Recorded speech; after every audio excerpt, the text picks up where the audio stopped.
Hello students, now today we are going to discuss on application problems of the Coulomb's law. ठीक है, तो पिछले session में हम लोगों ने पढ़ा था कि कूलम्ब लॉ क्या होता है, डाइलेक्ट्रिक कांस्टेंट का, डाइलेक्ट्रिक मीडियम का इफेक्ट क्या होता है, ये सब सारी चीज़ों के बारे में हम लोगों ने पढ़ा था। अब कुछ एप्लीकेशन प्रॉब्लम्स कूलम्ब्स लॉ के कैसे बनते हैं, तो आज हम लोग डिस्कस करेंगे इक्विलिब्रियम ऑफ चार्जेस के ऊपर में। ठीक, तो equilibrium of charges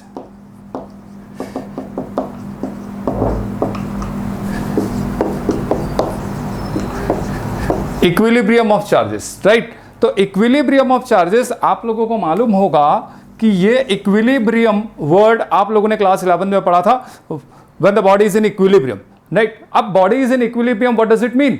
Body is in equilibrium, what does it mean? It means that whenever the net force on the body is zero, then we say that that body is in equilibrium. ठीक है, जब पूरे forces चारों तरफ से जितने भी forces लग रहे हैं बॉडी पे, वो सारे फोर्सेस का सम यदि इक्वल्स टू जीरो हो जाता है तो वो बॉडी इक्विलिब्रियम में हो जाता है ना। अब दूसरी चीज, इक्विलिब्रियम में भी हम लोगों ने कुछ चीजें पढ़ी थी। एक पढ़ा था स्टेबल इक्विलिब्रियम, एक पढ़ा था अनस्टेबल इक्विलिब्रियम, एक पढ़ा था हम लोगों ने न्यूट्रल इक्विलिब्रियम, राइट। तो अब स्टेबल इक्विलिब्रियम क्या होता है, अनस्टेबल इक्विलिब्रियम क्या होता है और न्यूट्रल इक्विलिब्रियम क्या होता है, क्योंकि ये हमको जानने की जरूरत इसलिए है क्योंकि ये भी आगे हम लोग इक्विलिब्रियम ऑफ चार्जेस के बारे में पढ़ेंगे। तो यहाँ पर ये पूछा जाता है क्वेश्चनों में, मतलब स्कूल के बोर्ड एग्जामिनेशन में पूछा जाएगा, जेईई मेडिकल के एग्जाम में पूछा जाता है कि कोई सिस्टम है, बताओ ये चार्ज इक्विलिब्रियम में कौन से टाइप का इक्विलिब्रियम में है। तो उसमें ऑप्शंस में होता है stable, unstable and so on, इस टाइप के कुछ ऑप्शंस होते हैं, तो इसलिए भी हमको जानना जरूरी है। तो सबसे पहले हम यहाँ पर ये स्टेबल इक्विलिब्रियम की बात करते।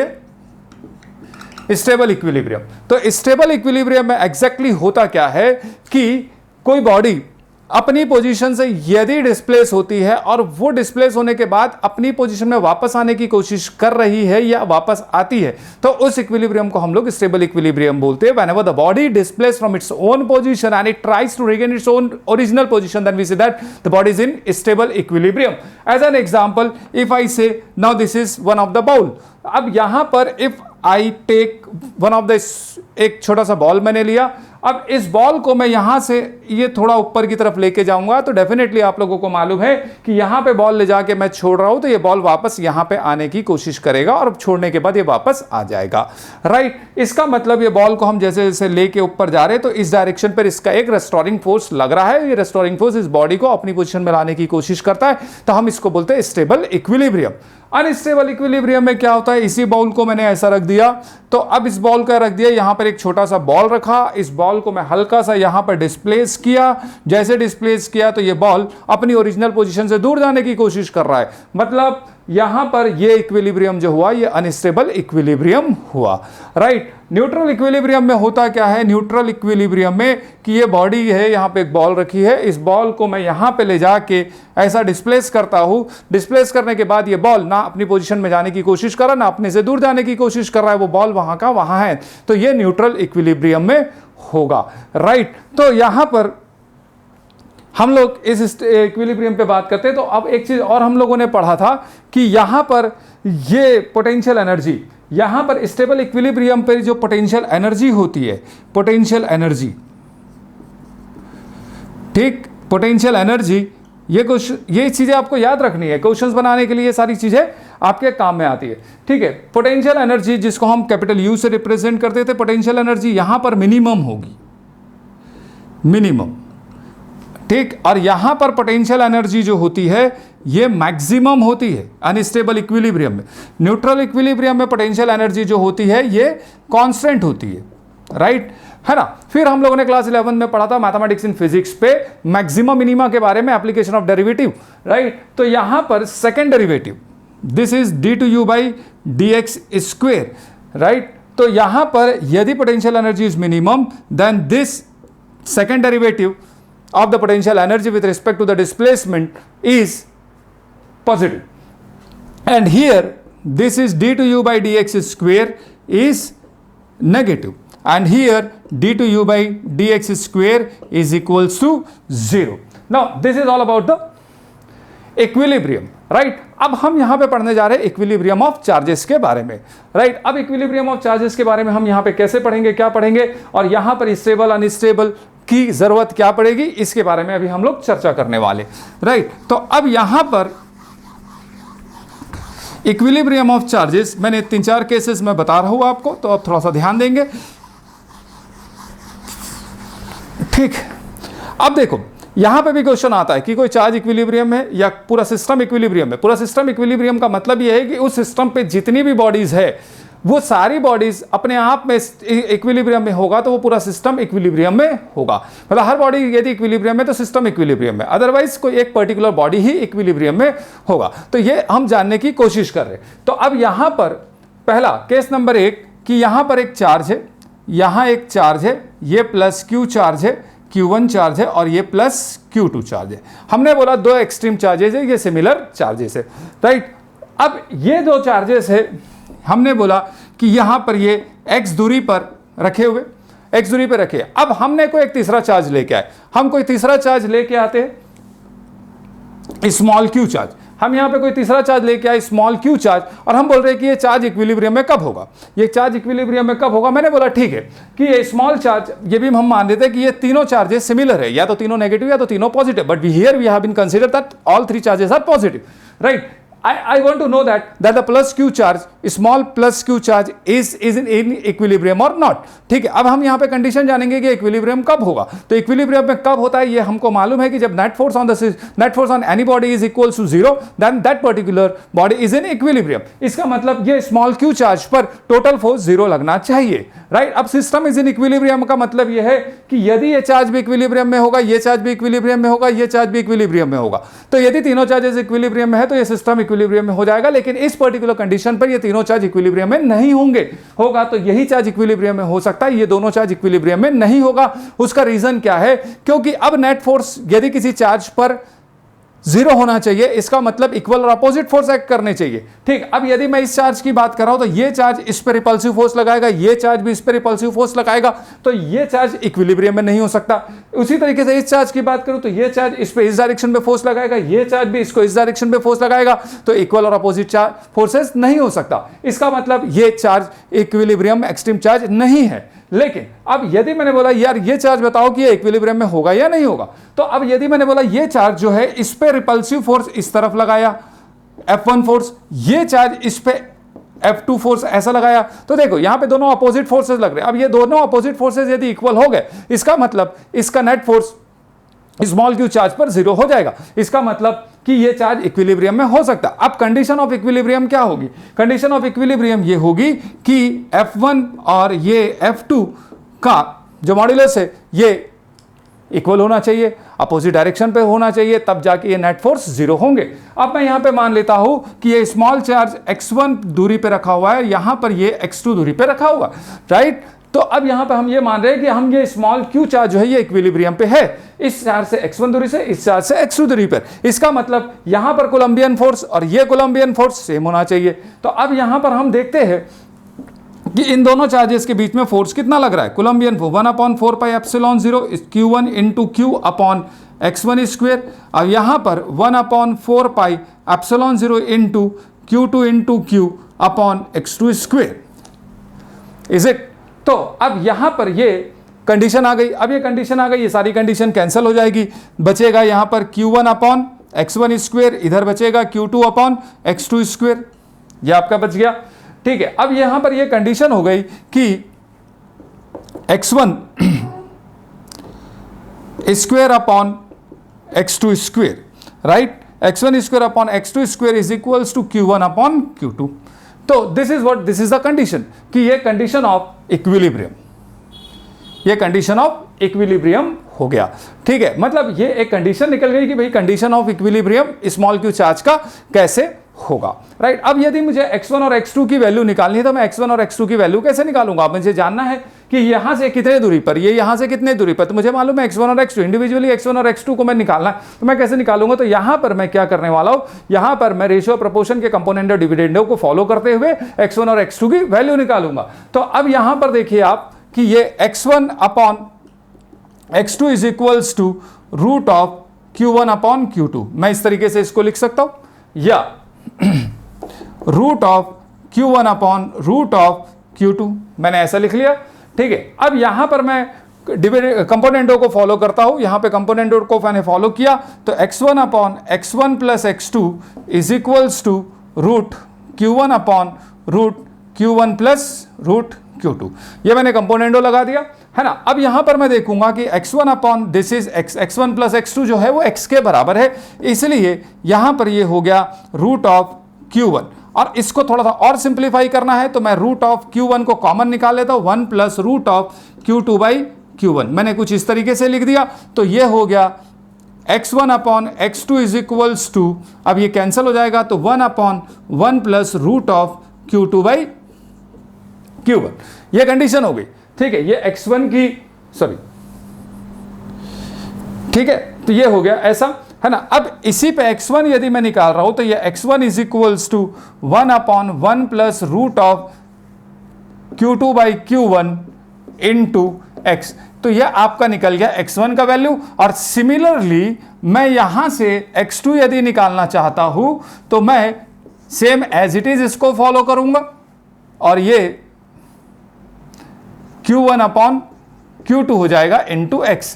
तो same as it is x2 by x1 करके फिर कंपोनेंट लगा दो आप, तो ये आपका इक्विलिब्रियम ऑफ चार्ज आ गया। अब इसमें यह भी क्वेश्चन आता है कि यार इक्विलिब्रियम ऑफ चार्ज जो है ये स्मॉल q जो है वो स्टेबल इक्विलिब्रियम या अनस्टेबल इक्विलिब्रियम, ठीक। तो अब स्टेबल इक्विलिब्रियम या अनस्टेबल इक्विलिब्रियम अब हम ये भी जानना चाह रहे हैं, तो ये आपकी कंडीशन है, इसको आप अपने तरीके से नोट कर लेंगे और इसको समझने की कोशिश करेंगे, राइट। तो अब मुझे स्टेबल और अनस्टेबल की भी बात करनी है। अब मैं कैसे करूंगा ये देखते,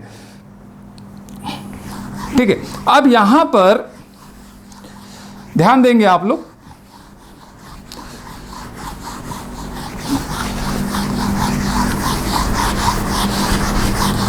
देखो अब स्टेबल अनस्टेबल पे मैं बात कर रहा हूं कि सिस्टम यही है कि ये Q1 सॉरी ये Q2 ये है Q1।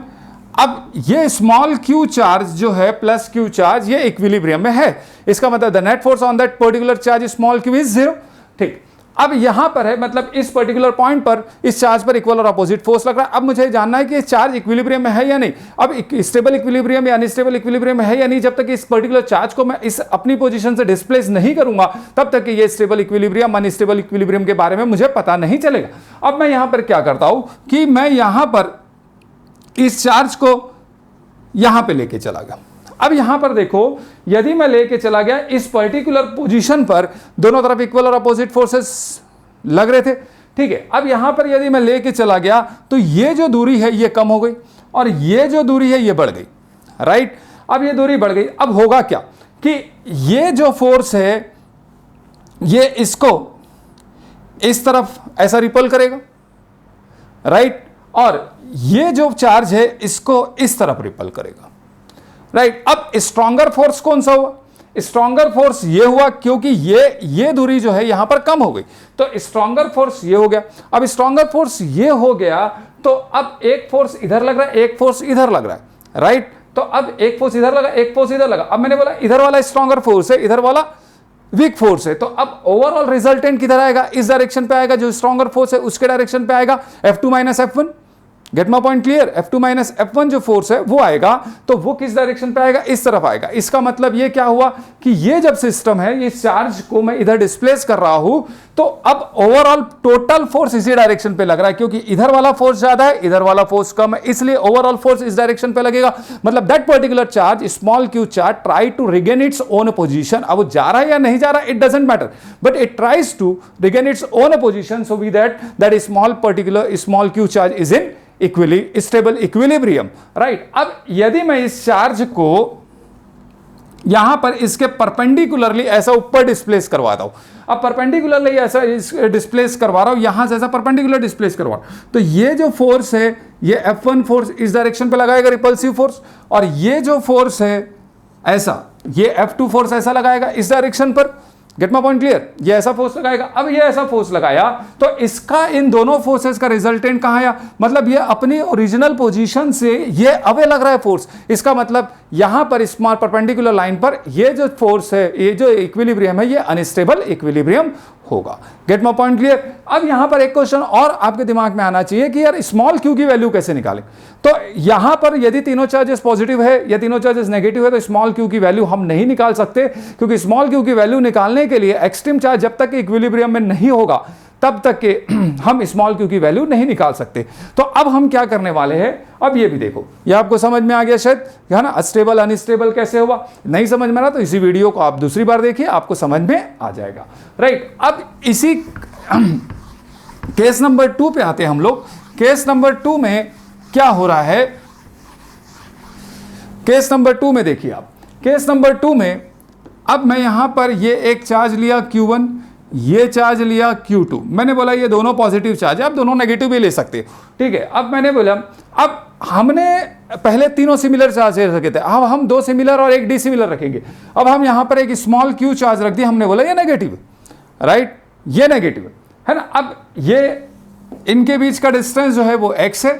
मैंने बोला ये स्मॉल q चार्ज जो है माइनस q चार्ज जो है वो इक्विलिब्रियम में है, हम मान लेते हैं, है ना। अब हम ये देखना है कि क्या ये सिस्टम इक्विलिब्रियम में हो सकता है, क्या ये पूरा सिस्टम इक्विलिब्रियम में हो सकता है। तो पूरा सिस्टम इक्विलिब्रियम में हो सकता है, मतलब ईच एंड एवरी पार्टिकल और each and every charge of that particular system should be in equilibrium, then we say that the system is in equilibrium, right. अब ये मुझे देखना है, तो अब ये मुझे देखना है, तो मैं कैसे देखूंगा। तो अब यहां पर ये तो ठीक है, ये आ सकता है, कैसे आ सकता है, देखो ये स्मॉल q, ये Q1 चार्ज है, तो ये नेगेटिव है, ये पॉजिटिव, तो ये अट्रैक्टिव फोर्स इधर लगा। ये जो है Q2 चार्ज, ये भी पॉजिटिव, ये नेगेटिव है, तो ये F2 फोर्स ऐसा लगा। तो ये दो अपोजिट फोर्सेस यदि इक्वल हो जाएंगे तो स्मॉल q चार्ज इक्विलिब्रियम में हो जाएगा। अब बात ये आ रही है कि यार पूरा सिस्टम भी इक्विलिब्रियम में है या नहीं, अभी तो जानो। तो अब यदि स्मॉल, अब यहां पर एक्सट्रीम चार्ज जब तक इक्विलिब्रियम में नहीं आएंगे तब तक मैं पूरे सिस्टम को इक्विलिब्रियम में नहीं बोल सकता। तो अब यहां पर हम देखते हैं, अब देखो, अब यदि मैंने बोला ये चार्ज इक्विलिब्रियम में है या नहीं ये बताओ, तो अब मैंने बोला कि इस चार्ज यदि इक्विलिब्रियम में, तो ये जो चार्ज है इस पे कैसा फोर्स लगाएगा, अट्रैक्टिव फोर्स लगाएगा। ये जो चार्ज है इस पे रिपल्सिव फोर्स लगाएगा, मतलब दो अपोजिट फोर्सेस लगने को तैयार है।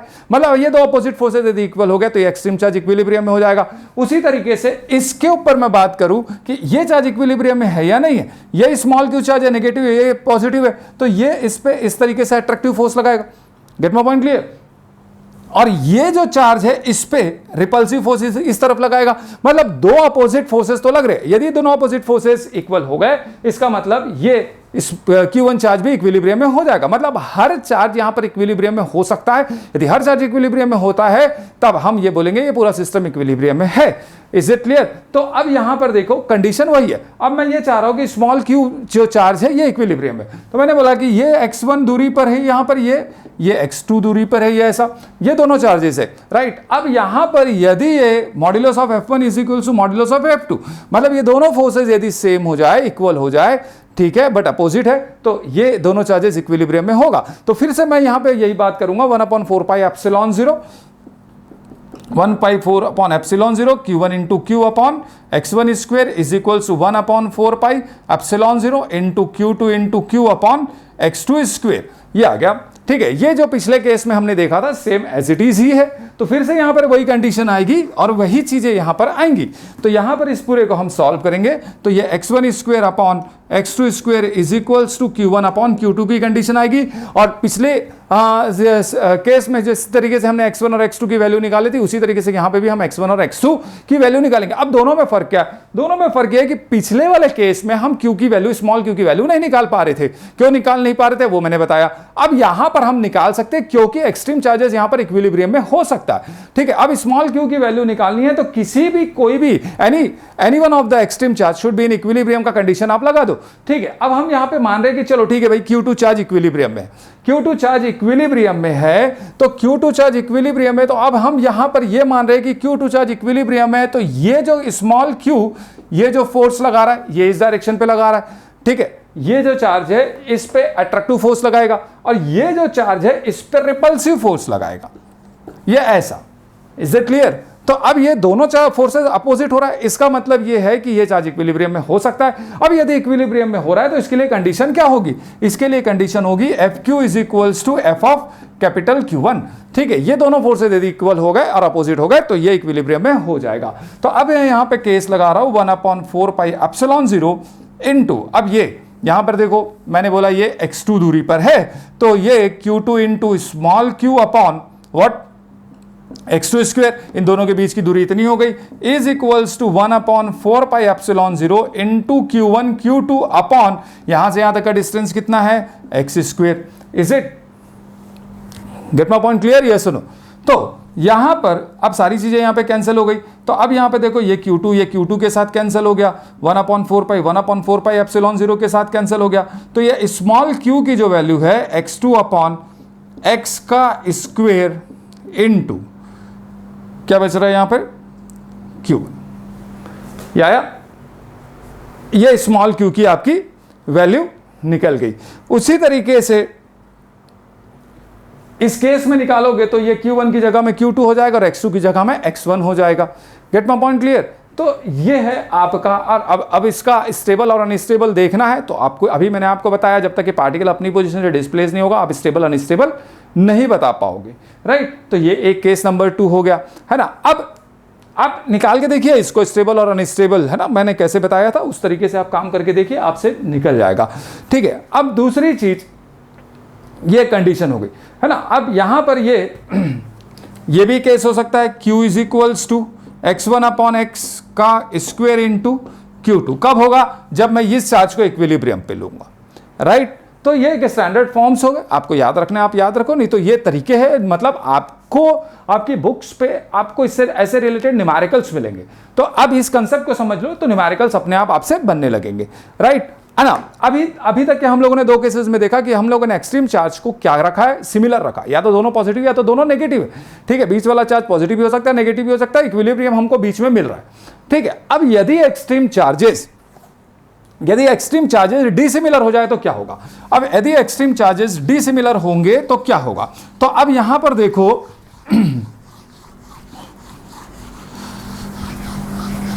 एक्सट्रीम चार्जेस डिसिमिलर होगा तो क्या होगा? अब यहां पर ये दो चार्ज है, ये चार्ज है Q1 मैंने मान लिया प्लस और ये मान लिया मैंने माइनस Q2, ठीक है। अब डिसिमिलर, अब यहां पर देखेंगे हम कि ये दो चार्जेस यदि एक्सट्रीम चार्जेस डिसिमिलर हुआ तो इसके बीच में कहीं इक्विलिब्रियम हमको नहीं मिलने वाला। अब यहां पर मान लेते हैं थोड़ी देर के लिए प्लस Q चार्ज हमने रखा। अब आप ध्यान से सुनेंगे आप लोग कि ये प्लस Q1 जो चार्ज है इसको इस डायरेक्शन पर ऐसा रिपल करेगा, ये जो है इसको इस डायरेक्शन पर अट्रैक्ट करेगा।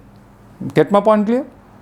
राइट, यस और नो, ठीक है। मतलब ये दोनों फोर्सेस एक ही डायरेक्शन पे लग रहे हैं। अब दोनों फोर्सेस एक ही डायरेक्शन पे लग रहे हैं तो सीधी सी बात है कि इक्विलिब्रियम तो मुझे मिलने वाला नहीं, क्योंकि फोर्सेस अपोजिट लगना जरूरी है, तब तो नेट फोर्स 0 होने वाला है, ठीक है। अब यदि मैं इसके लिए देखता हूं तो अब ये चीजें हो गई आपकी, तो ये चार्ज इक्विलिब्रियम में नहीं है, ठीक है। अब ऐसी कंडीशन पे अब आप बोलोगे सर आपने पॉजिटिव लिखा, नेगेटिव क्यों नहीं लिखा? चलो भाई अब मैं नेगेटिव भी लिख लेता हूं। अब यदि यहां पे नेगेटिव चार्ज मैं ले रहा हूं तो अब फोर्सेस बदल जाएंगे और कुछ नहीं होने वाला। तो अब यहां पर देखो ये क्या होगा कि ये प्लस Q1 जो चार्ज है ये माइनस Q चार्ज को अपनी तरफ अट्रैक्ट करेगा, राइट, और ये जो माइनस है इसको इस तरफ रिपल करेगा। समझ में आई बात? तो अंदर का चार्ज जो है ये लाइन पे आप प्लस चार्ज रखो या माइनस चार्ज रखो, that particular charge would not be in the equilibrium. Reason because that particular charge will not exert equal. यहां पर जो है आपको इक्वल और अपोजिट फोर्स पॉसिबल नहीं है, नहीं मिल सकता, राइट। तो फिर क्या? तो फिर कौन सा चार्ज इक्विलिब्रियम? तो ऐसे कंडीशन पर हम क्या करते हैं, यदि स्मॉल q चार्ज को हमको इक्विलिब्रियम पे देखना है तो हम क्या करेंगे, हम ये बोलेंगे कि भाई स्मॉल q जो चार्ज है वो इक्विलिब्रियम में होगा, लेकिन हो सकता है, राइट, लेकिन हो सकता है, लेकिन वो बीच में नहीं होगा, उन दोनों चार्जेस के बीच में नहीं होगा, वो लाइन के बाहर होगा। वो तो या तो इस तरफ होगा, इस तरफ होगा, या फिर वो इस तरफ होगा। ये डिपेंड करता है कि चार्ज का मैग्नीट्यूड कहां पे ज्यादा है और कहां पर कम है। Gate my point clear? तो ये चार्ज का मैग्नीट्यूड कहां पर ज्यादा है और कहां पर कम है। तो अब यहां पर देखते हैं हम लोग, ध्यान से सुनेंगे आप लोग, कि मैंने मान लिया कि एक यहां पर मैंने एक प्लस Q चार्ज ऐसा रखा, ठीक है, प्लस Q चार्ज मैंने रखा। तो अब यहां पर देखो कि ये प्लस Q चार्ज पर ये Q2 चार्ज अट्रैक्टिव फोर्स लगाएगा और ये जो Q1 चार्ज है इस पे रिपल्सिव फोर्स लगाएगा। Get it clear? ये रिपल्सिव फोर्स लगाएगा। तो अब यहां पर कंडीशन क्या है? कंडीशन ये है कि ये स्मॉल Q चार्ज, अब आप बोलोगे कि भाई सर आपने यहां पर प्लस Q चार्ज यहीं क्यों रखा, यहां क्यों नहीं रखा? भाई क्वेश्चन तो ये भी है कि ये प्लस क्यू चार्ज इधर भी हो सकता था, राइट, बिल्कुल हो सकता है, मैं ये नहीं बोल रहा हूं कि नहीं होगा, राइट। अब मैं थोड़ी देर के लिए कंडीशन लगाता हूं कि मैंने बोला कि magnitude of Q1 charge is less than the magnitude of Q2 charge, ठीक है, मतलब मैंने बोला Q2 जो चार्ज है वो बड़ा है और Q1 चार्ज जो है वो छोटा है। Is it clear? ठीक है, तो अब देखो क्या होने वाला है, अब ध्यान से सुनना, मैं कुछ बताने वाला हूं। अब यदि मैं Q1 चार्ज को छोटा कर दिया, डिस्टेंस भी मेरा ज्यादा हो गया, तो मेरा फोर्स बहुत कम हो जाएगा, फोर्स बहुत कम हो जाएगा, राइट। दूसरा, Q2 चार्ज यदि बड़ा है तो Q2 बड़ा होने के कारण, डिस्टेंस कम होने के कारण फोर्स ज्यादा हो जाएगा। इसलिए स्मॉल q चार्ज उस तरफ रहेगा जिस तरफ मैग्नीट्यूड ऑफ चार्ज कम होगा, तो इसलिए magnitude of Q2 is less than magnitude of Q1 हुआ। समझ में आई बात? अब यहां पर देखो, इसका मैग्नीट्यूड कम है,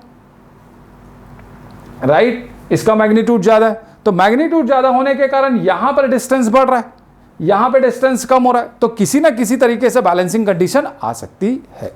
इज इट क्लियर? यस और नो? तो अब यहां पर हम ये x दूरी पे और ये d दूरी पे हमने बोला ये इक्विलिब्रियम पर है, राइट, ये इक्विलिब्रियम पर है। अब देखते हैं अब इक्विलिब्रियम पे कैसा होगा, राइट। तो अब यहां पर इक्विलिब्रियम के लिए कंडीशन हो गई F Q1 is equals to F Q2, राइट। ये दोनों फोर्सेस इक्वल और अपोजिट होने चाहिए इसके इक्विलिब्रियम के लिए, तो 1/4 पाई एप्सिलॉन 0 इनटू, राइट। अब ये Q1 स्मॉल q पे लगा रहा है, Q1 into Q upon what, x plus d का होल स्क्वायर, मतलब यहां से यहां तक x और यहां से यहां तक है d, तो ये टोटल डिस्टेंस हो गया x प्लस डी का whole square is equals to 1/4 pi epsilon 0 into Q2 into Q upon d square. Is it clear? तो मुझे यहां से d की वैल्यू मिल जाएगी। d की वैल्यू कैसे मिलेगी?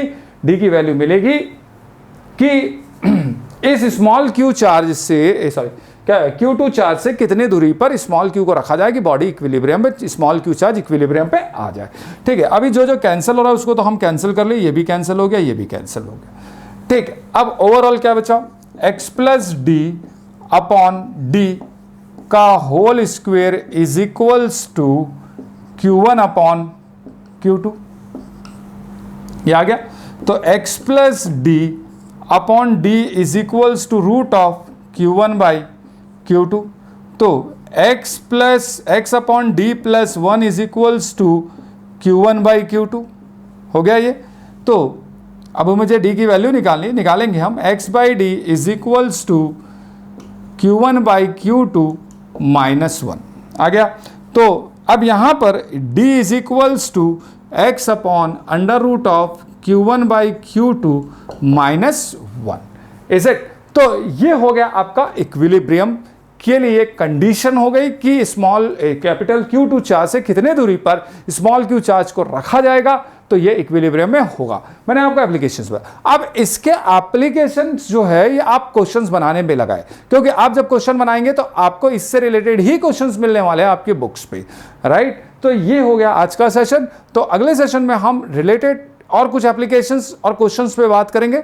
तो क्वेश्चंस तो मैं आपको लिखवाऊंगा नहीं, क्योंकि लिखवाने में थोड़ा सा टाइम लगेगा, तो मैं किसी दूसरे तरीके से समझाने की कोशिश करूंगा। और ये आपका आज के लिए इतना आप प्रीफर करेंगे और इससे रिलेटेड क्वेश्चन बनाने की कोशिश करेंगे, राइट। Okay, thank you.